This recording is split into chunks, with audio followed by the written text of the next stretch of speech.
नमस्कार मित्रांनो, आपल्या सगळ्यांचं स्वागत आहे मॉडर्न डॉक्टर व्हिडिओ. तर आज व्हिडिओ बनवायचं कारण असं की आपल्या कमेंट्समध्ये खूप कमेंट्स येत आहे. सर मला इतके मार्क्स पडले, सर मला एटीकेटी कसं लागेल, सर मी फेल आहे का. म्हणजे अजून पण मुलांना समजलं नाही की एटीकेटी काय आहे आणि फेल काय.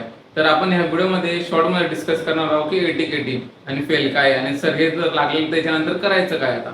तर सगळ्यात पहिले आपण घेऊ की एटीकेटी.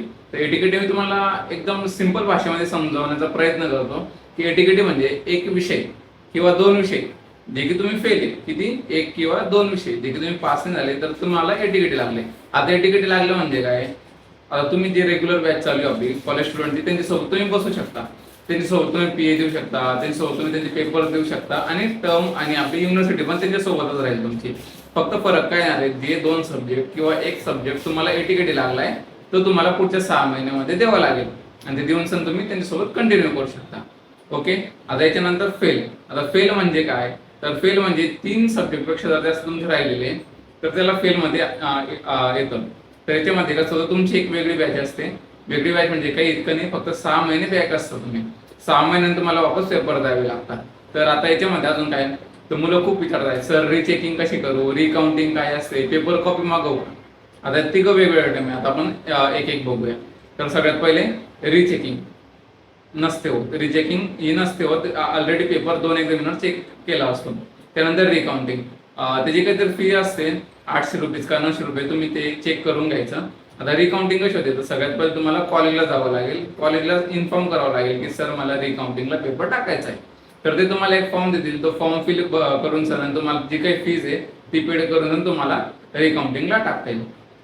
पण माझं मत असं आहे की जितके पण आमचे जे ओळखीचे मित्र होते काही, त्यांनी रिकाउंटिंगला जे टाकले होते तर फायदा काही होत नाही, चान्सेस खूप कमी असतात, 0.01%. पण बाय लक आहे, तुमचं लक होऊ शकतं, त्यामुळे तुम्ही टाकू शकता. ओके.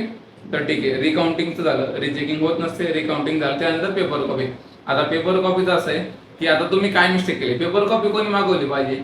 आता एटीकेटी लागलेली आहे तर ठीक आहे, तुम्ही पण मागवू शकता. पण ज्यांचे फेल झालेले मोर दॅन 3 सब्जेक्ट राहिले त्यांनी पेपर कॉपी मागवा. ही लेट येते पण ठीक आहे, कारण तुम्हाला तर तुम्ही कुठं मिस्टेक केलेले आहे, तुमचं काही स्पेलिंग मिस्टेक झाली, तुमचे काही पॉईंट्स बाकी होते लिहायचे, तर असं काही आहे तर त्याच्यामध्ये दिसून येत, तर तुम्ही पेपर कॉपी. आता पेपर कॉपीचं काय असतं, याला पण तुम्हाला कॉलेजमध्ये एक ऍप्लिकेशन करावं लागतं, त्याची पण काहीतरी 200 का 100 फी आहे, तुम्ही कॉलेजमधून कन्फर्म करून घ्या, तर त्यानुसार तुम्हाला समजेल.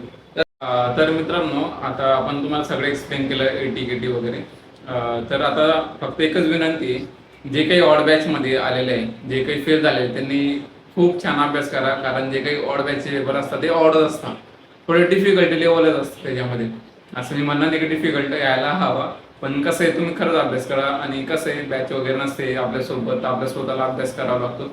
मित्रांनो, तुम्हाला याच्या व्यतिरिक्त जर काही अजून माहिती हवी असेल किंवा काही हेल्प हवी असेल तर तुम्ही इन्स्टाला आपल्याला डायरेक्ट मेसेज करू शकता, आपली आयडी डिस्क्रिप्शन बॉक्समध्ये मेन्शन आहे. तर धन्यवाद मित्रांनो.